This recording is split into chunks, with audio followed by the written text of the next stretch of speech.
Voilà, chers amis, nous sommes très contents d'être avec vous, encore que ce matin, pour pouvoir plonger nos regards dans la parole de Dieu.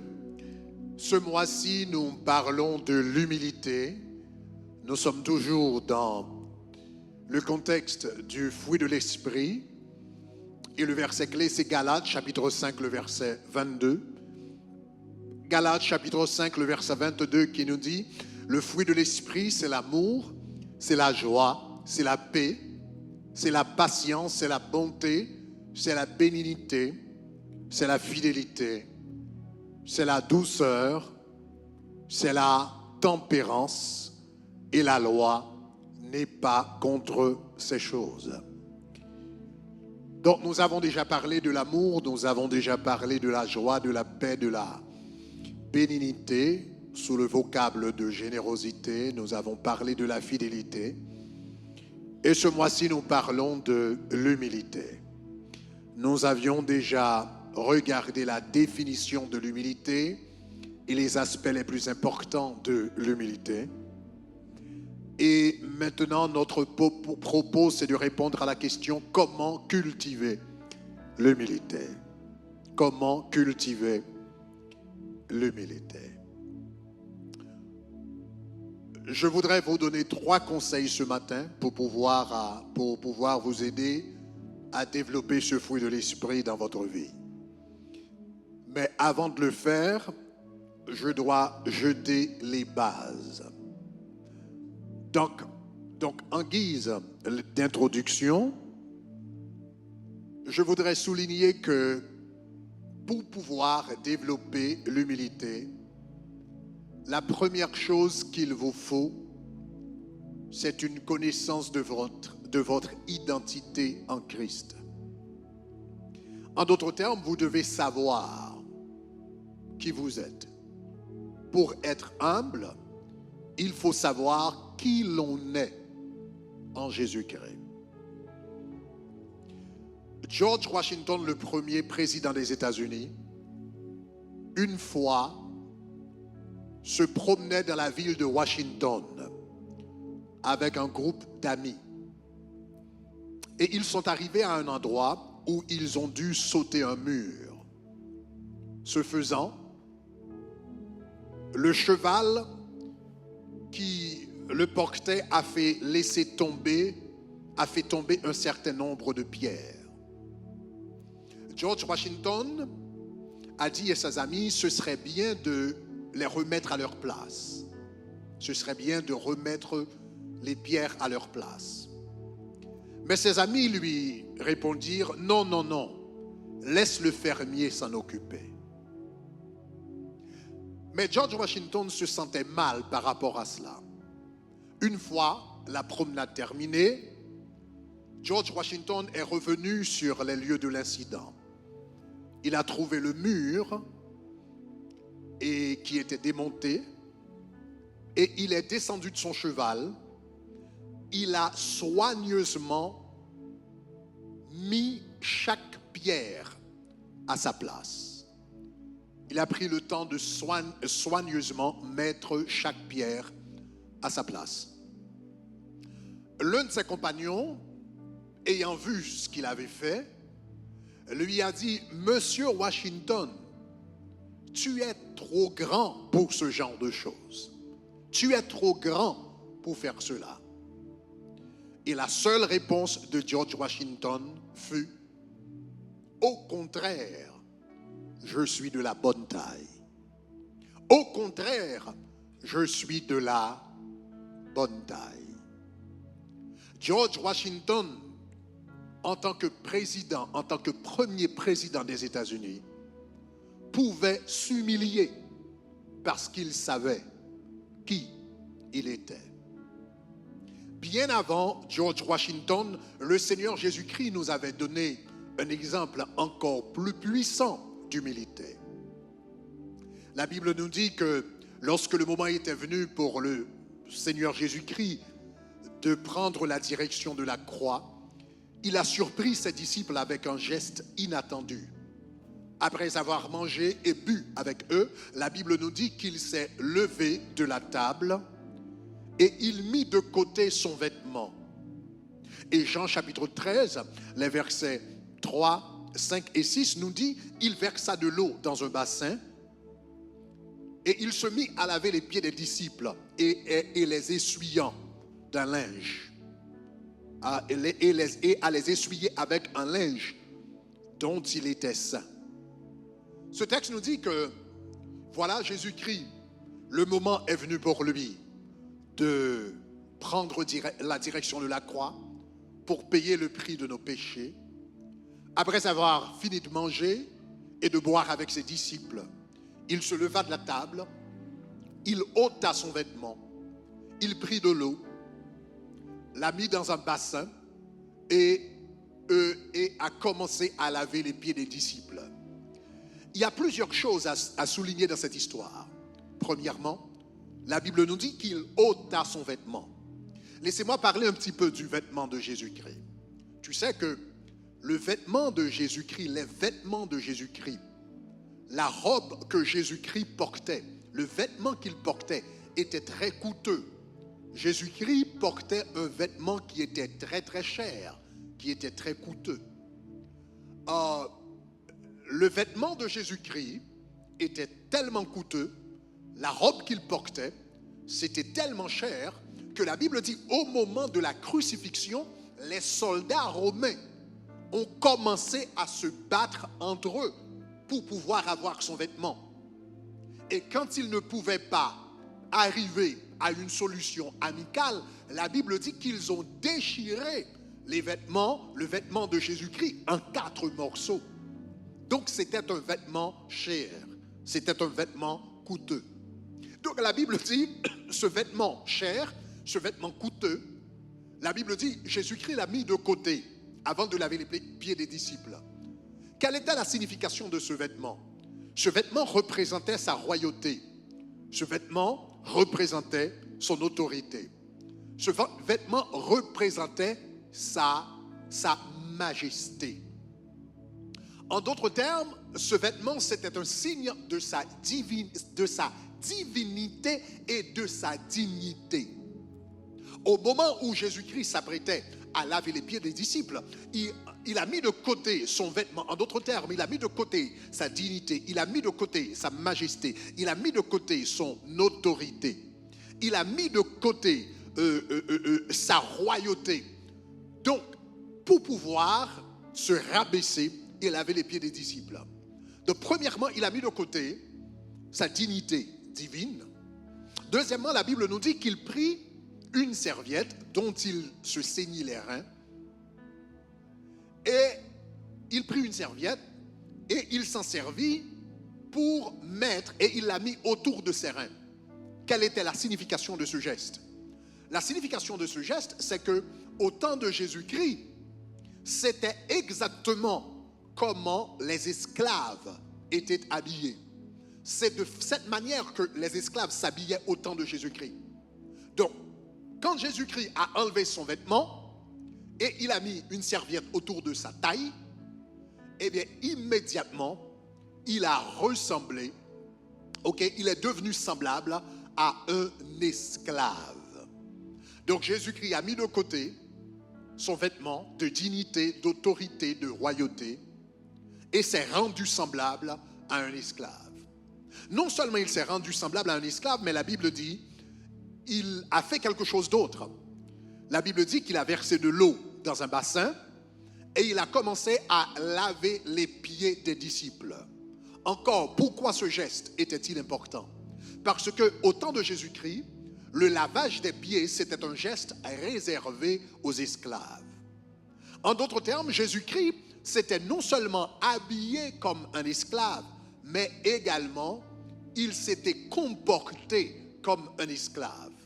Il a commencé à laver les pieds des disciples. Donc, les disciples étaient dans l'étonnement de voir Jésus-Christ s'humilier pour pouvoir laver leurs pieds. Pierre était tellement étonné qu'il a dit au Seigneur Jésus-Christ, « Tu ne me laveras pas les pieds. » Il était tellement choqué qu'il a dit au Seigneur, « Tu ne me laveras pas les pieds. » Mais le Seigneur lui a dit, « Si je ne te lave pas les pieds, tu n'auras aucune part dans le royaume. » Si je ne te lave pas les pieds, tu n'auras aucune part dans le royaume. Alors il a consenti. Mais la question fondamentale reste. Où est-ce que Jésus-Christ avait trouvé le courage? Où est-ce qu'il avait trouvé cette force morale, cette force spirituelle? Où est-ce qu'il avait puisé cette force de vertu pour pouvoir se rabaisser et laver les pieds des disciples? Où avait-il puisé le courage spirituel pour pouvoir se rabaisser et laver les pieds des disciples et les essuyer? L'apôtre Jean répond à la question dans Jean chapitre 13, versets 3 et 6.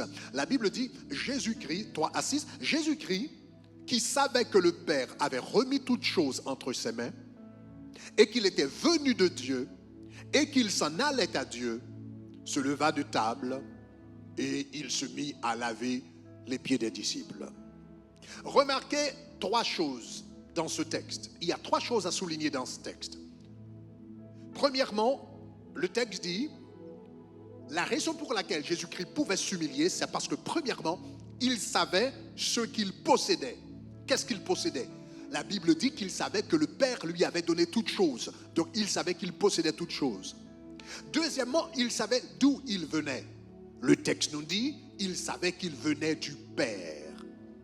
Troisièmement, il savait où il allait. La Bible nous dit qu'il allait au Père. Donc, il savait, 1, ce qu'il possédait, 2, d'où il venait, 3, où il allait. 1, il savait ce qu'il possédait toutes choses. 2, d'où il venait du Père. 3, où il allait au Père. Maintenant, parce qu'il était au courant de ces choses, parce qu'il était convaincu de ces choses, parce qu'il avait cette connaissance, la Bible dit, il se leva de table et commença à laver les pieds des disciples. Jésus-Christ pouvait s'humilier parce qu'il savait qui il était. Il venait de Dieu, il allait à Dieu et toute chose lui appartenait. Parce qu'il avait cette connaissance, il pouvait s'humilier et laver les pieds des disciples. En d'autres termes, pour pouvoir s'humilier, il faut savoir qui l'on est en Jésus-Christ. Pour pouvoir vous humilier, il faut savoir qui vous êtes en Jésus-Christ. Quand vous savez qui vous êtes en Jésus-Christ, vous n'avez aucun problème à vous humilier. Quand vous savez qui vous êtes en Jésus-Christ, vous n'avez aucun problème à ramasser quelque chose par terre pour quelqu'un. Quand vous savez qui vous êtes en Jésus-Christ, vous n'avez aucun problème à aider quelqu'un à porter une table s'il en a besoin.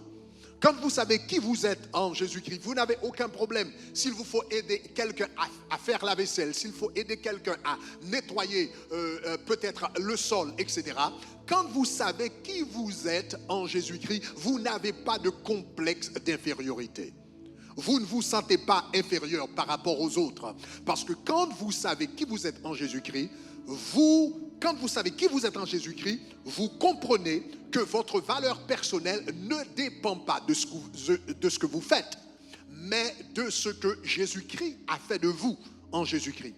Je reprends. Celui qui est humble, celui qui sait qui il est, il peut s'humilier, il peut faire n'importe quoi, il peut se rabaisser pour servir les autres, parce qu'il sait que sa valeur personnelle ne dépend pas de ce qu'il fait, mais de ce que Dieu a fait de lui à travers Jésus-Christ. Ça, c'est l'humilité. Donc, la première chose qu'il nous faut dans la vie pour pouvoir être humble, c'est qu'il nous faut une connaissance de notre identité en Jésus-Christ. Ceci étant dit, maintenant, je vais vous donner 3 choses pratiques à faire. 3 choses pratiques à faire pour pouvoir grandir dans l'humilité. Numéro 1. Si vous aimeriez grandir dans l'humilité, numéro 1, évitez de parler de vous-même. Évitez de parler de vous-même. C'est très, très important. Quand nous nous glorifions, nous disons des choses comme « Regardez ce que j'ai, regardez ce que j'ai fait, regardez où je vis ». Quand nous nous glorifions, nous parlons de nos exploits. nous parlons de nos réalisations, nous parlons de nos accomplissements. Et le vantard, celui qui est vantard, c'est comme une personne qui porte un panneau publicitaire sur sa poitrine et qui dit à tout le monde, regardez-moi, regarde-moi, regarde-moi, je suis meilleur que vous autres. Donc, cette attitude, c'est une attitude qui contredit la parole de Dieu.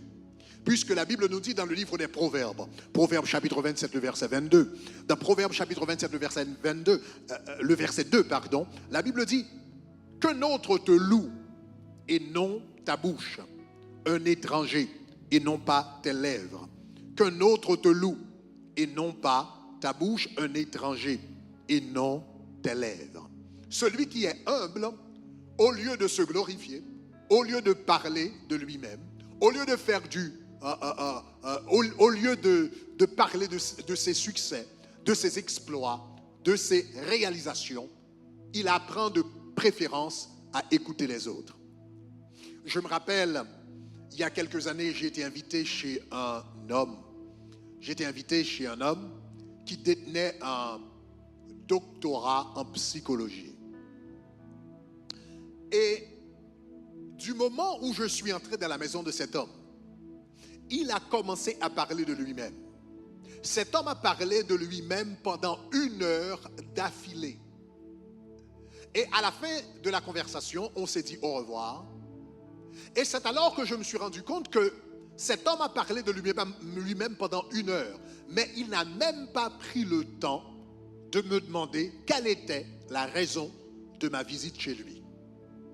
Et ce jour-là, en retournant à la maison, j'avais appris une bonne leçon. L'orgueil peut nous rendre si égocentriques que nous oublions totalement les autres. L'orgueil peut nous rendre si égocentriques, si centrés sur nous-mêmes que nous oublions totalement les autres. Donc, mon premier conseil pour vous, pour pouvoir grandir dans l'humilité, c'est quand vous êtes invité quelque part, quand vous faites partie d'un groupe ou vous êtes dans une conversation avec quelqu'un, cultivez l'habitude d'entendre, écoutez plus et parlez moins. Celui qui est humble écoute beaucoup plus qu'il ne parle.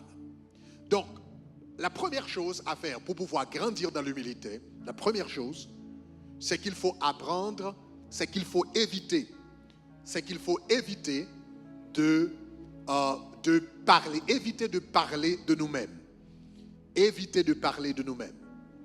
S'il faut parler de vous-même, c'est mieux de parler au lieu de parler de vos forces, parler de préférence de vos faiblesses. S'il faut parler de vous-même, au lieu de parler de vos forces, parler de préférence de vos faiblesses. L'apôtre Paul nous donne un très bon exemple de modestie en ce sens. Cet homme-là avait beaucoup de choses au sujet desquelles il pouvait se vanter. L'apôtre Paul, tout d'abord, quant à son origine charnelle, il était hébreu. Il était de la semence d'Abraham. Cet homme détenait un doctorat en droit et en théologie. C'était un étudiant. Il avait étudié au pied de Gamaliel, le plus grand rabbin d'alors. Quant à ses réalisations, l'apôtre Paul avait écrit 2/3 du Nouveau Testament. Il avait implanté beaucoup plus d'églises que les apôtres. Il avait prêché Christ là où l'évangile n'avait jamais été entendu. Il avait guéri des malades. Il avait ressuscité des morts. Et il a même dit qu'il parlait en langue plus que tous les autres. Quant à ses sacrifices, l'apôtre Paul avait été lapidé 1 fois. Il avait été battu 3 fois par les païens. 5 fois par les Juifs.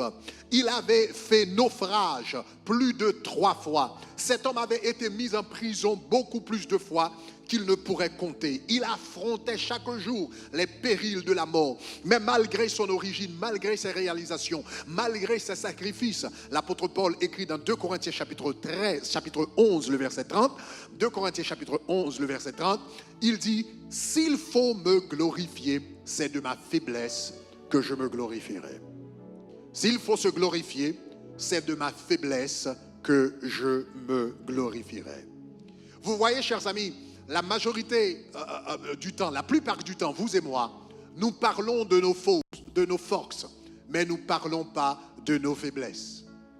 Nous parlons de nos accomplissements, mais nous ne parlons pas de nos manques. Nous parlons de nos réalisations, mais nous ne parlons pas de nos chutes. Donc souvent, nous témoignons de nos forces, comme j'ai dit, mais pas de nos faiblesses. Nous parlons souvent des fois où nous avons été tentés. Nous parlons des fois où nous avons été tentés, donc nous avons cru au Seigneur, nous avons résisté, nous avons vaincu, nous avons eu la victoire. Ça, c'est très bien. Mais nous ne parlons pas des fois où nous sommes tombés et sommes obligés de nous repentir. Ce genre de témoignages, nous ne les donnons pas.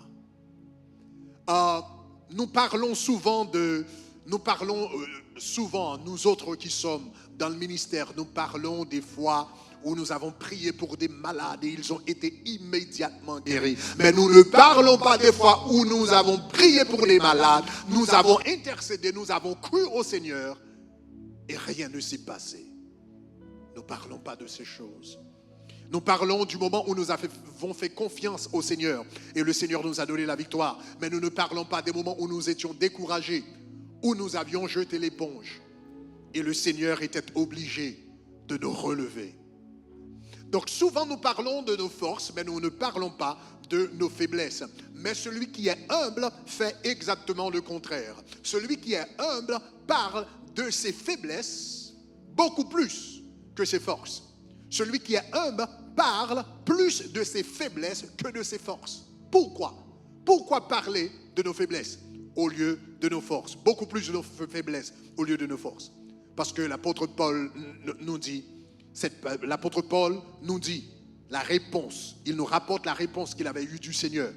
Quand il était malade et il a prié 3 fois, il a demandé au Seigneur de le guérir.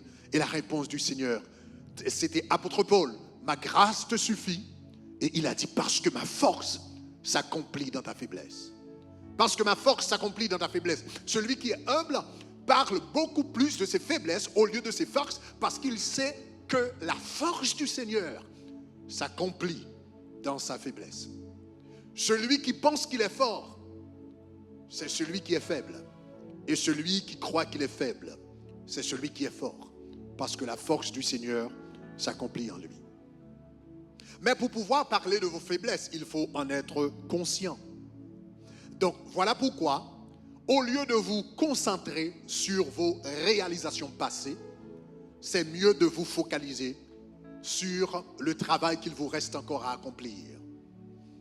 L'une des façons que nous pouvons être conscients de nos faiblesses, de nos manques, c'est au lieu de nous focaliser, de nous concentrer sur nos réalisations passées, c'est mieux de nous concentrer sur le travail qu'il nous reste encore à faire. C'est exactement ce que l'apôtre Paul avait fait. Dans Philippiens chapitre 3, le verset 13.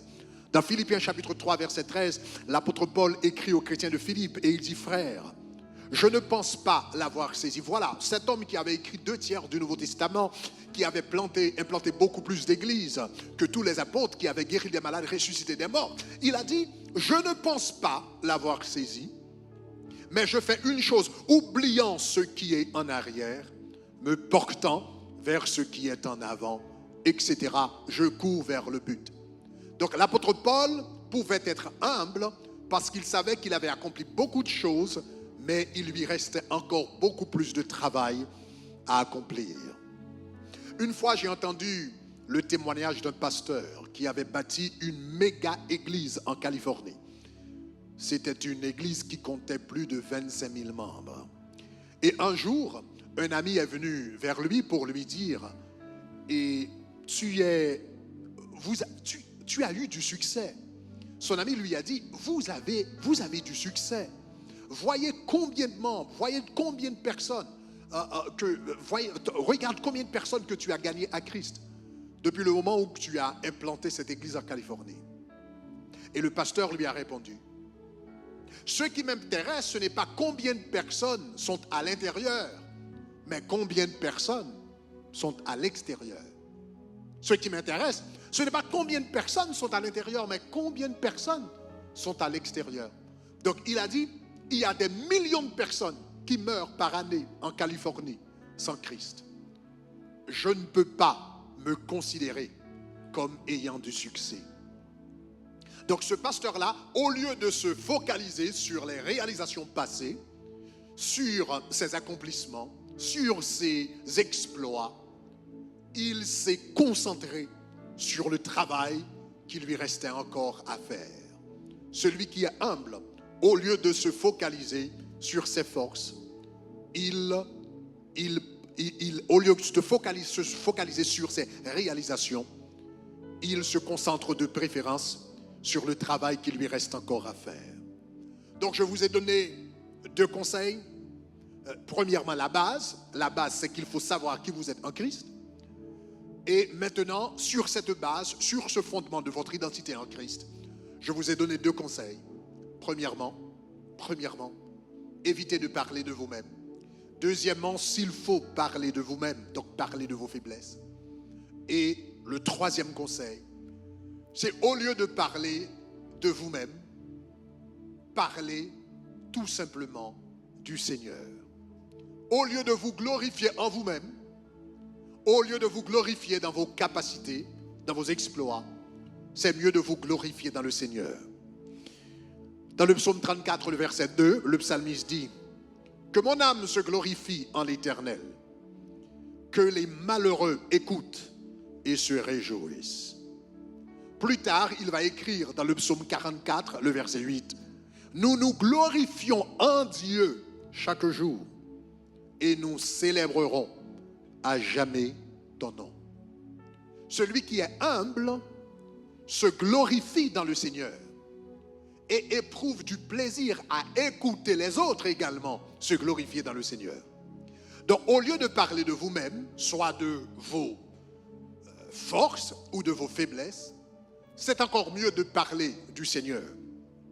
Donc, quand vous avez une réunion donc avec vos amis, vos membres de famille, au lieu de parler de vos forces, au lieu de parler de vos exploits, parle des merveilles du Seigneur, parle des miracles du Seigneur, parle des prodiges du Seigneur, parle de ce que le Seigneur a accompli dans ta vie. C'est encore mieux que de parler de toi-même. Donc l'un des secrets de l'humilité, c'est la gestion de nos paroles. Au lieu d'éviter de parler de vous-même, s'il faut parler de vous-même, parlez de vos faiblesses. Et au lieu de parler de vos faiblesses, vous pouvez faire encore mieux. Ne parle pas de toi-même, parle du Seigneur Jésus-Christ de préférence. Que le Seigneur vous aide à cultiver l'humilité. Au nom de Jésus-Christ. Alléluia. De tout mon être, alors s'élève un chant. Dieu tout-puissant, que tu es grand. De tout mon être, alors s'élève un chant. Dieu tout-puissant, que tu es grand. Nous allons reprendre ce cœur, mais avant de le faire, je voudrais vous donner l'occasion, le privilège de donner votre vie à Jésus. Nous sommes en train de parler de l'humilité, mais vous devez vous rendre compte que l'humilité ne se produira jamais dans ta vie par tes efforts personnels. C'est vrai, il faut faire des efforts. C'est vrai qu'il faut prendre des initiatives personnelles. Mais l'humilité, c'est un fruit de l'esprit. C'est le travail de l'esprit d'abord. C'est le produit de la présence du Saint-Esprit dans notre vie d'abord. Donc si vous aimeriez développer l'humilité, cultiver l'humilité, travailler l'humilité dans votre vie, la première chose qu'il vous faut, c'est d'avoir une relation personnelle avec le Seigneur Jésus-Christ. Donc vous qui aimeriez donner votre vie à Christ, là où vous me regardez maintenant sur YouTube, je vais vous demander de cliquer sur le premier lien. Vous allez cliquer sur le premier lien qui dit Next Step ou prochaine étape. Et vous allez remplir le formulaire et nous renvoyer ce formulaire, nous l'envoyer. Ça, c'est un acte par la foi. C'est une façon de dire au Seigneur, je te donne ma vie. Donc, remplissez le formulaire et envoyez-nous. Vous allez recevoir de notre part un courriel qui vous donnera beaucoup plus d'informations au sujet de ce qu'il faudra faire pour pouvoir continuer votre marche avec le Seigneur Jésus-Christ. Mais la première chose à faire, c'est de faire cet acte par la foi. Donc nous allons chanter de tout mon cœur, alors s'élève un chant. Alors pendant que nous sommes en train d'entonner ce cantique, vous allez remplir ce formulaire. Vous allez le remplir dans un esprit de prière. Seigneur, je te donne ma vie. Seigneur, je te donne mon cœur. Transforme-moi pour la gloire de ton nom. Au nom de Jésus. Faites-le maintenant et je vais prier pour vous. De tout mon être, alors s'élève un chant. Dieu tout-puissant, que tu es grand. De tout mon être, alors s'élève un chant. Dieu tout-puissant, que tu es grand. Seigneur, nous te remercions pour la grâce que tu nous fais d'être en ta présence, la grâce de te connaître, la grâce de marcher avec toi, la grâce de te suivre, la grâce d'être un enfant du royaume. Maintenant, Seigneur, je prie pour tous ceux qui ont pris une décision en ligne, par radio, par télévision, tous ceux qui ont pris une décision. Je te demande de les bénir au nom de Jésus. Je te demande de les fortifier, de les encourager et de les encadrer par ton Saint-Esprit de Dieu. Transforme-nous à ton image. Aide-nous, Seigneur, à cultiver l'humilité que tu avais en toi, qu'il avait rendu possible pour toi de donner ta vie sur la croix du Calvaire. Impose, Seigneur, imprime ton image en nous. Imprime ta ressemblance, ta force en nous, ton caractère en nous, au nom de Jésus-Christ.